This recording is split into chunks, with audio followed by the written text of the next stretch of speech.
বছর জীবনের সারা জীবন ভরা 50টা বা 50 বছরে 50টা বা 100টা কোরবানি করছে, তো তার সে যখন উঠবে হাসরের ময়দানে একটা পশু নিয়েও সে উঠতে পারবে না। আর কেউ জীবনে একবার কোরবানি করছে ওই একটা পশু নিয়ে উঠে যাবে, কারণ তার অন্তরে তাকওয়া ছিল, আল্লাহর ভয় ছিল। এই একটা খাসি বা একটা মহিষ বা একটা উটের গায়ের মধ্যে কতগুলা পশম আছে হিসাব করা যায় না, অগণিত, অসংখ্য, বহু। একটা করে যদি নেকি পাওয়া যায় তাহলে কত নেকি আল্লাহ পাক আমাদেরকে দিবেন। খুশির বিষয় হলো যে আমি যে কোরবানিটা করতেছি এটা হাসরের ময়দানে এই পশুকে সাথে নিয়ে আমি উঠবো। এই পশু সাক্ষী দিবে আল্লাহ আপনার সন্তুষ্টির জন্য এই বান্দা কোরবানি করছে। তো কোন বান্দা সারা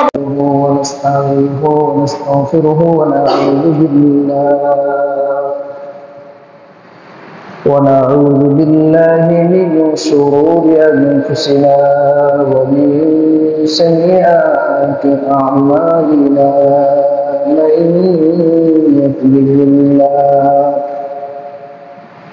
من يهده الله فلا مضل له ومن يضلله فلا هادي له ونشهد أن لا إله إلا الله وحده لا شريك له ونشهد أن سيدنا وسندنا وحبيبنا وحبيب ربنا وطبيبنا وطبيب قلوبنا وأولانا ومولانا محمدا عبده ورسوله الذي أرسله بالحق بشيرا ونذيرا وداعيا إلى الله بإذنه وسراجا منيرا.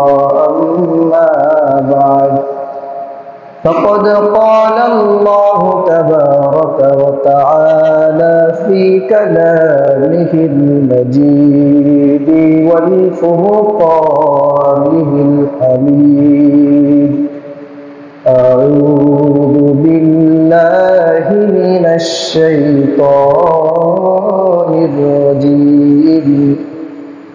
بسم الله الرحمن الرحيم.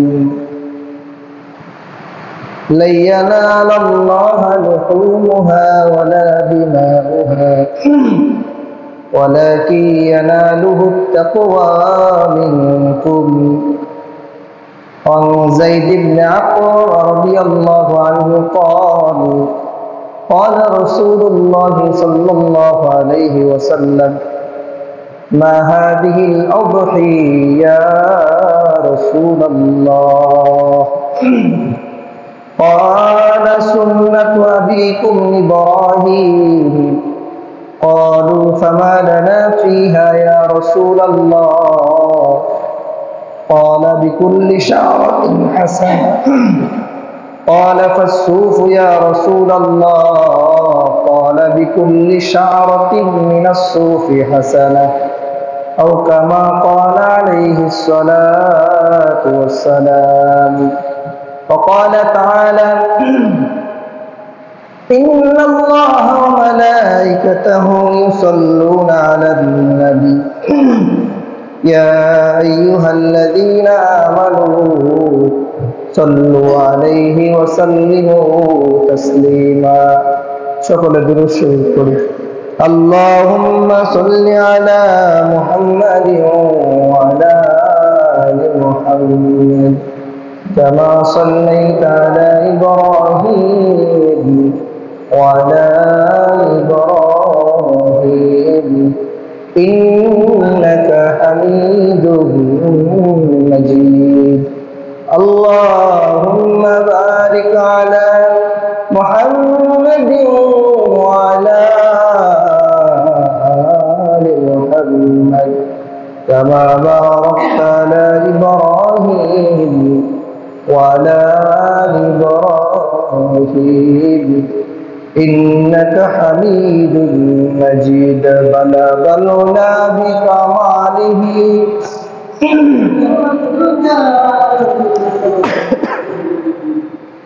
حسنت جميع خصاله صلوا عليه وآله بلغ العلا بكماله كشف الدجى بجماله حسنت جميع خصاله صلوا عليه وآله لا إله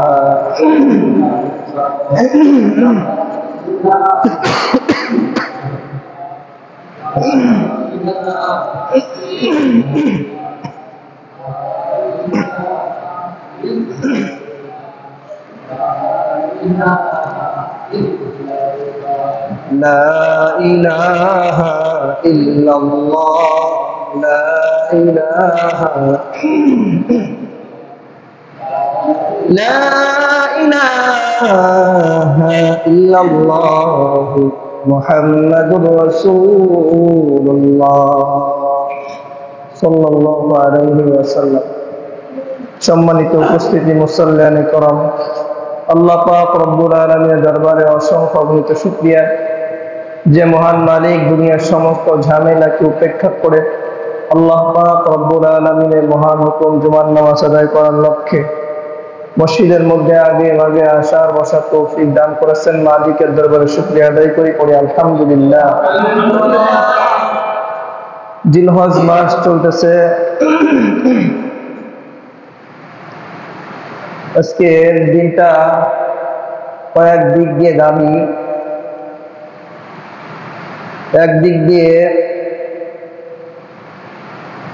9 জিলহজ আরাফার দিন, আবার জুমার দিন।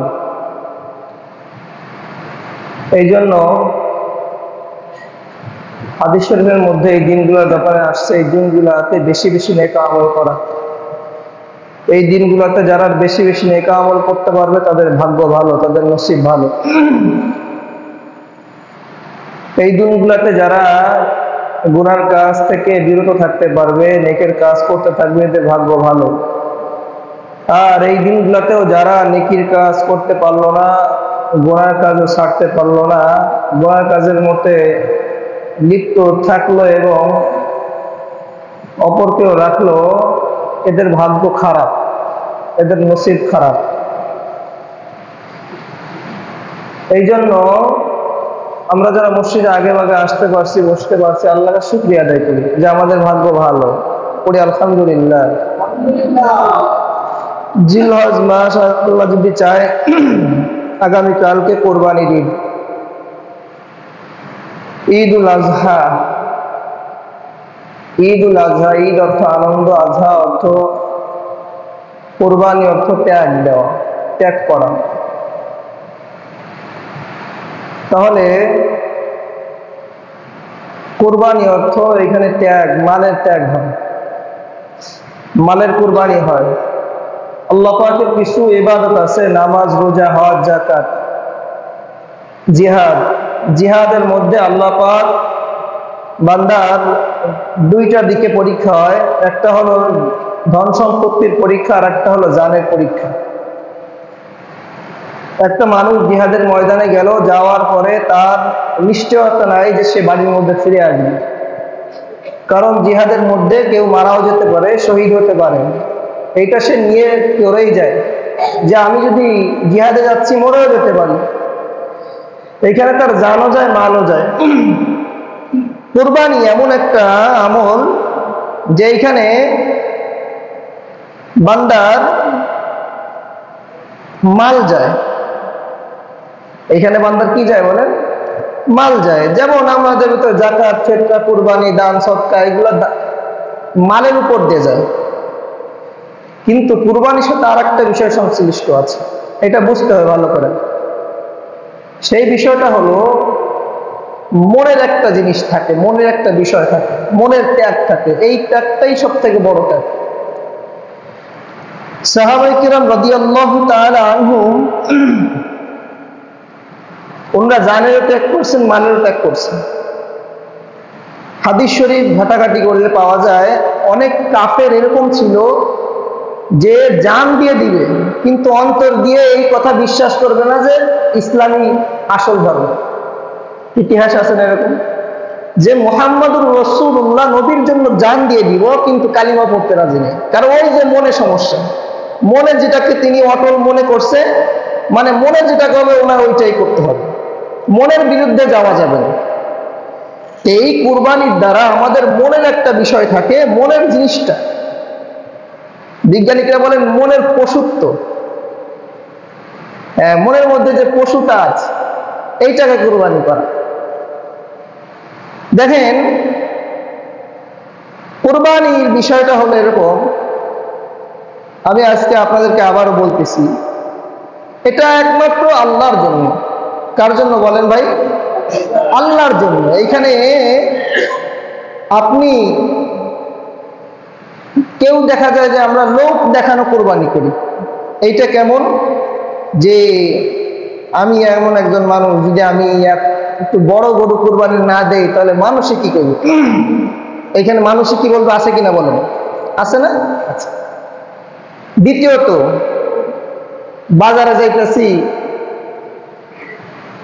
রাস্তা দিয়ে যে যাবো আসবো, তা মানুষকে একটু দেখাইতে হবে না যে আমি একটা গরু কিনছি, গরু কিনা মালা টালা পরায় একবারে সুন্দর জাঁকজমক ভাবে, সাথে আবার সাঙ্গপাঙ্গ কয়েকজন থাকে পিছনে, মিছিল টিছিল দেয়, ঠিক আছে। আবার কেউ আবার প্রচারণা করে, মালা টালা পরাইয়া দিয়া পরে কয় যে পিছনে 4-5 জন থাকে, কিরে ভাই গরু কিনছেন নাকি? হ্যাঁ কিনছি। তো কত? 3 লাখ। হ্যাঁ ঠিক আছে ভাই, লাভ হয়েছে নি? দেখেন কথা কি, এটা কিন্তু অধিকাংশ মানুষ করে, বুঝেন? লাভ হয়েছে তো না? আমি বাজারে গেছিলাম আজকে, আসার সময় দেখছি কি লাভ হয়েছে তো না? হ্যাঁ ঠিক আছে লাভ হয়েছে। আরে ভাই আপনি এখানে কুরবানি দিবেন, এখানে লাভ লস কিসের?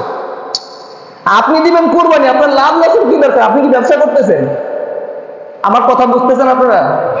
আপনি যে একটা গরু কিনলেন 2 লাখ বা 3 লাখ টাকা দিয়া, এইটা যদি 7-5-6 মণ গোশত না হয় তাহলে কি লাভ হইব? আরে ভাই লাভের কি এখানে? আপনি লাভের কি পাইতেছেন? হ্যাঁ, রাসূল সাল্লাল্লাহু আলাইহি ওয়াসাল্লাম বলছেন যে তোমরা একটু স্বাস্থ্যবান দেখে একটা, যে গরুটা ভালো ওইটা দেখে তোমরা কুরবানি করো, যেটাকে দেখলে একটু ভালো দেখা যায়। কিন্তু আপনার তো এখানে মাকসাদই ভিন্ন। অধিকাংশ মানুষ, 99% মানুষ, 99 বললে ভুল হবে না, অধিকাংশ মানুষ 99% মানুষ লাভ হয়েছে তো না? না ঠিক আছে ভাই, না 10,000 বেশি নিয়ে গেছে, এর একটা কথা হইলো 10,000 বেশি নিয়েছে।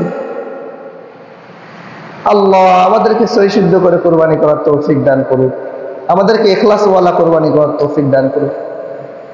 এই যে একটা লাভ লস দেখেন আপনারা, আমার টাকা যাইতেছে, আমার মাল যাইতেছে, সবকিছু যাইতেছে, দেখেন না ভাই, কারো 2 লাখ 3 লাখ টাকা চলে যাচ্ছে, গোশত চলে যাচ্ছে, মাঝখান দেশে একটু বেশি নাম পাইতেছে। কিন্তু আল্লাহর নবী যে বলছেন যে হাসরের ময়দানে যে প্রত্যেক ব্যক্তি তার পশুকে সঙ্গে নিয়ে উঠবে, কুরবানির পশুকে সঙ্গে নিয়ে হাসরের ময়দানে উঠবে।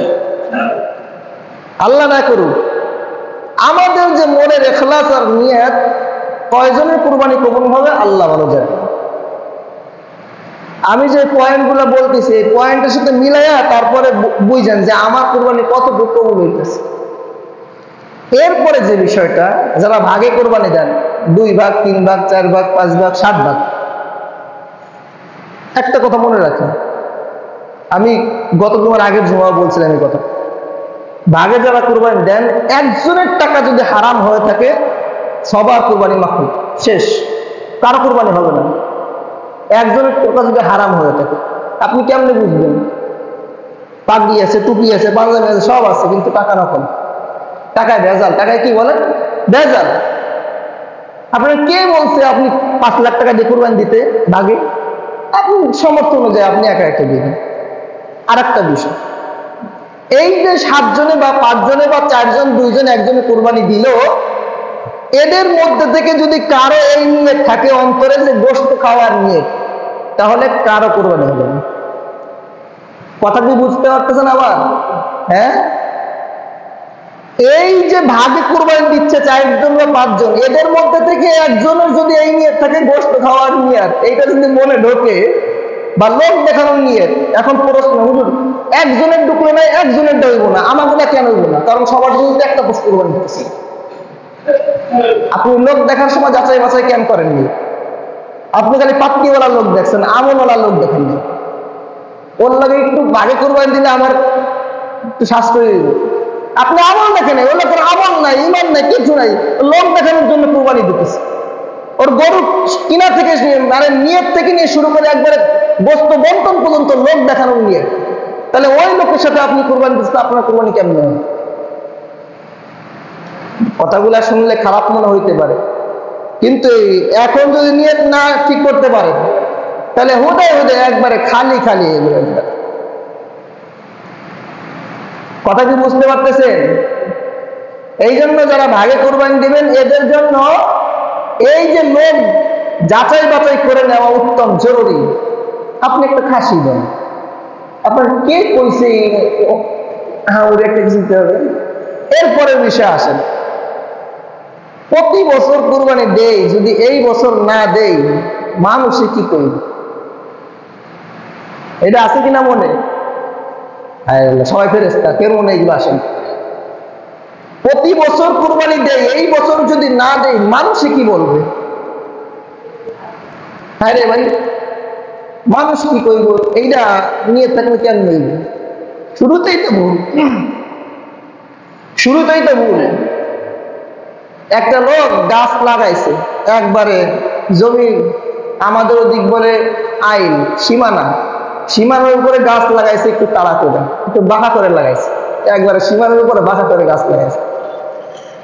এখন গাছ যে বড় হয়েছে 20-25 বছর পরে বড় হয়েছে, অনেকগুলা গাছ লাগাইছে। এখন এই বাড়িওয়ালা সীমানাওয়ালা করছে কি, অপরের দিক গাছ হেলাই লাগাইছে, মানে সে একটু কষ্ট হবে জীবনযাপন করার জন্য। কয়েক বছর পরে ওই লোকটা ওই জায়গা হ্যার কাছে বিক্রি করে হ্যাঁ চলে গেছে। এখন যে বিল্ডিং করার জন্য পিলার উঠাইতেছে, দেখে যে গাছ যে লাগাইছিলাম সব বাঁকা করে, বিল্ডিং উঠাইতে গেলে সব গাছ কাটা লাগে। এখন নিজের উপর দিয়ে গেল। এই জন্য যে মানুষের নিয়ত দেখেন গোড়াতেই ভুল, যে অপরকে কষ্ট দিবে, হ্যাঁ শেষমেশ নিজেরই কষ্ট হইবে। এই জন্য এই কাজগুলো, এই কথাগুলো আমাদের দিলের মধ্যে বসানো উচিত, এইটা আমাদের বসানো উচিত। আমি একজন মসজিদের ইমাম হিসেবে আমার দায়িত্ব আমার এলাকাকে বাসীকে সচেতন করা, ইমানের দিকে যেমন সচেতন করা, বাহ্যিক অভ্যন্তরীণ বিষয়গুলোকে সচেতন করা। আল্লাহ আমাদেরকে সহিহ বুঝদান করুক, সকল বলে আমিন। আমাদের কুরবানির ইখলাস, আমাদের কুরবানির সর্বোচ্চ যেন আল্লাহর জন্য হয়। আল্লাহ এটাই বলেন, লা ইয়ানালাল্লাহু লুহুমুহা ওয়ালা দিমাউহা ওয়ালাকিন ইয়ানালুহুত তাকওয়া মিনকুম। আল্লাহ রাব্বুল আলামিন বলেন, লা ইয়ানালাল্লাহু লুহুমুহা, আল্লাহ রাব্বুল আলামিন বলেন, ওয়ালা দিমাউহা, কুরবানির গোশত, কুরবানির পশুর গোশত, ওয়ালা দিমাউহা, রক্ত, ওয়ালাকিন ইয়ানালুহুত তাকওয়া মিনকুম, কুরবানির গরুর গোশত, পশম, হাড্ডি, মাংস যা কিছু আছে কোনো কিছু আমি আল্লাহর কাছে পৌঁছায় না, আমি আল্লাহর কাছে ওয়ালাকিন ইয়ানালুহুত তাকওয়া মিনকুম, আমি আল্লাহর কাছে তোমার দিলের তাকওয়া, তোমার মনের তাকওয়াটা পৌঁছায় যায়। সুবহানাল্লাহ। আল্লাহর কাছে আবার আপনার কত বড় কুরবানি দিলাম, কত বড় গরু দিয়ে কুরবানি দিলাম, কত বড় উট মহিষ দিয়ে কুরবানি দিলাম, এইটা পৌঁছায় না। আল্লাহর কাছে যদি আপনি একটা ছোট্ট থেকে ছোট্ট একটা বস্তু খাসি দিয়েও কুরবানি দেন, আর আপনার তাকওয়া যদি থাকে সঠিক, আপনার কুরবানি যিনি কবুল করবেন তিনি কে? জোরে আওয়াজ দিয়ে বলে। আমার আপনার কুরবানি ছোট থেকে ছোট হোক, আমি বড় দিতে নিষেধ করতেছি, বুঝতে হবে বড় দিতে আমি নিষেধ বিপক্ষে না, কিন্তু তাকওয়াটা নেন ভাই। সত্য কথা, তাকওয়া এমন একটা জিনিস, এইটা যদি কেউ হাসিল হয়ে যায় তার বাহ্যিক বাহির ভিতর দুইটা শুদ্ধ হয়ে যাবে। আর তাকওয়া যদি কেউ হাসিল না হয়, তার বাহিরে সুন্দর হইলে ভিতরে সুন্দর হবে না। বাইরে সুন্দর হলে ভিতরে সুন্দর হবে না। এই জন্য তাকওয়াটা মেন কি বলেন? তাকওয়া, আল্লাহর ভয়। তাকওয়া অর্থ কি বলেন? আল্লাহর ভয়। তাকওয়া অর্থ আল্লাহর ভয়। এই জন্য আমরা যারা কোরবানি করব এই জিনিসগুলা খেয়াল রাখবো, ইনশাআল্লাহ। পারা যাবে না? আল্লাহ আমাদেরকে সহি বুঝ দান করুন, সকলে বলে আমিন। এবার আসুন, আমরা কোরবানির সময় যে ভুলগুলা করে থাকি সেটা হলো হাট থেকে গরু কিনে নিয়ে এসে কিন্তু এই দড়ি, বিভিন্ন জিনিস, আসবাবপত্র এইগুলা আর কিনি না, যে সুন্দর করে বাঁধতে হবে বা একটা প্রসেসিং এর মধ্যে যেতে কোরবানি করতে হবে। তো যখন হুজুর সাহেব বাসার মধ্যে যায়, এই অমুকের মা দড়ি দাও, অমুকের মা, অমুকের বোন কাশি দাও, এইটা দাও, সেইটা দাও, ওই সময় তাড়াহুড়া। একটা গরুকে কোরবানি দেওয়ার জন্য আপনারা জেনে থাকবেন ইব্রাহিম আলাইহিস সালাতু ওয়াস সালাম এবং ইসমাইল আলাইহিস সালাতু ওয়াস সালামের ইতিহাস থেকে। ইসমাইল আলাইহিস সালাতু ওয়াস সালাম তার বাবাকে বলছিলেন, বাবা আপনি আমার হাত পাটা সুন্দর করে বেঁধে নেবেন যাতে করে আপনার কষ্ট না হয়। এই জন্য গরু জবাই করার সময় কুরবানির গরুর হাত পা সুন্দর করে বেঁধে নিতে হবে এবং যথেষ্ট ধারালো ছুরি দিয়ে কুরবানি দিতে হবে যেন পশুর কোনো কষ্ট না হয়। অনেক মানুষ এরকম আছে, বলে কুরবানির সময় আসলেই তাদের এই গানগুলা শোনা যায়। এরা কয় যে এতগুলা কুরবানি গরু কুরবানি দিতেছে, এই পশুগুলা তো সব বিলীন হয়ে যাইতেছে, এত বেশি কুরবানি দিন তো পশু আর থাকবো না। তো একটা সহজ বিষয় একটা আপনারা একটু বুঝেন তো, প্রতি বছরে গরুতে কয়টা করে বাচ্চা দেয়? একটা করে, না? এরকমই তো ভাষা দেওয়া। আর বিড়ালে কয়টা দেয়? 5-6টা দেয়, এরকম। কুকুরে এরও বেশি। হ্যাঁ, তা সেই অনুযায়ী কুকুর বিড়ালের বাচ্চা যেহেতু বেশি দেয়, তাহলে এদের বাচ্চায় পুরো এলাকা ভরে যাওয়ার কথা। এমনকি প্রত্যেক মানুষের বাসায় কেউ বলে 5-6টা করে বাচ্চা থাকার কথা। হোক মিলে দেওয়া যাবে, কারো বাসায় 10-20 বাড়ি মিলে একটা কুকুর নাই, বা বিড়াল থাকলেও কম আছে বিড়াল তুলনামূলকভাবে। তো এরা যে বলে যে প্রতি বছর এত কোরবানি দেওয়া হয়, এতে পশুর বিলীন করে দেওয়ার একটা প্রসেস চলতেছে, বা পশুকে একবারে এদিক থেকে একবার পশুর খাদ অর্থনীতি একবার দুর্বল করে দেওয়া হয়, বলে এইটা না। যত বেশি কোরবানি হয় দেখবেন এই বছর হাটে যত গরু ওঠে তার থেকে সামনের বছর আরো বেশি ওঠে। কারণ যে জিনিসের চাহিদা যত বেশি, আল্লাহ পাক ওইটা বান্দার জন্য বেশি তত বেশি করে দেন। বিড়াল কুকুর এগুলো আমরা কেউ খাই না, ওইটা 5-7টা করে বাচ্চা দিলেও থাকে না, শেষমেশ 1-2টা থাকলে আবার নাও পাওয়া যায় না। এই জন্য যারা এই সমস্ত কথা বলে যে এত বেশি কোরবানি দেওয়ার কি দরকার, এতে পশুর হক নষ্ট হয়। হ্যাঁ, কোরবানির সময় আসলে তাদের পশুর হক, তাদের পশুর যে ভালোবাসা এটা বেড়ে যায়। কিন্তু ইসরায়েলের মধ্যে, বিভিন্ন দেশের মধ্যে মানুষ যে মারতেছে, এদের কাছে এটা কোনো ব্যাপারই না মনে হয়। প্রতি বছরের প্রতিটা দিন মানুষদের উপর নির্মম ভাবে অত্যাচার চালাচ্ছে, এটা তাদের কাছে কোনো ব্যাপার না। এই বিষয়ে তাদের কোনো কথা বলতে দেখবেন না। কিন্তু যখন কুরবানি আসবে ওই সময় তাদের এই গানটা শুরু হয়ে যায় যে এত বেশি কুরবানি করার কি দরকার আছে। এদের থেকে আল্লাহ আমাদেরকে হেফাজত করুক, সকলে বলি আমিন। এবার দেখেন ইব্রাহিম আলাইহিস সালাতু ওয়াস সালাম যে কুরবানিটা করেছিলেন, এইটা কিন্তু মনের কুরবানি করেছে। যদি মনের কুরবানি না করতেন তাহলে তো ইসমাইল আলাইহিস সালাতু ওয়াস সালাম কুরবানি হয়ে যেত, জবাই হয়ে যেত। আর আল্লাহ পাকের উদ্দেশ্য ছিল মনের কুরবানি। আল্লাহ পাকের উদ্দেশ্য ছিল কি কুরবানি বলেন? মনের কুরবানি। না হলে তো ওইখানে তো জবাই হয়ে যেত, কুরবানি হয়ে যেত। আল্লাহ পাক মনের কুরবানিটাই দেখেন। যখন সন্তান নিয়ে 100+ বা কোন রেওয়ায়েত আছে 86 বছর, কোন রেওয়ায়েত আছে 102 বছর, 20 বছর, এই যে একটা রেওয়ায়েত, এই বছরে 120 বছর বা 86 বছর বয়সে একটা লোকের সন্তান হবে, হ্যাঁ, সেই সন্তানের প্রতি কি মহব্বত কম হয় না বেশি হয়? আমাদের তুলনামূলকভাবে যদি বিবাহ করার 10-12 বছর পরে একটা সন্তান হয়, কি না মহব্বত তার প্রতি, তার জন্য জান দিতে প্রস্তুত। আর যদি এত বছর পরে একটা সন্তান হয় তাহলে কি অবস্থা বলেন? এরপরে যখন এই সন্তান একটু বয়সে উপনীত হলো, বাবার সঙ্গে চলাফেরার বয়স হলো, কেউ কেউ বলেন 7 বছর, কেউ বলেন 13 বছর। এই বাবার সাথে যখন যাবে সন্তান, ওই যে বাপ যেমন সন্তানও তো এমনই হবে। কারণ সন্তানকে যখন বাবা বলছিল যে সন্তান আমি তো স্বপ্নে দেখছি এই কথা, যে ক্বালা ইয়া বুনাইয়া ইন্নী আরা ফিল মানামি আন্নী আযবাহুকা ফানজুর মাযা তারা। ইব্রাহিম আলাইহিস সালাতু ওয়াস সালাম সন্তানকে বললেন, সন্তান আমি স্বপ্নে দেখেছি আমি তোমাকে জবাই করতেছি, তোমাকে কুরবানি করতেছি, তোমার কি মতভেদ আমাকে জানায় দাও। সন্তান বললেন, ক্বালা ইয়া আবাতি ফাআল মা তু'মার সাতাজিদুনি ইনশাআল্লাহু মিনাস সাবিরিন।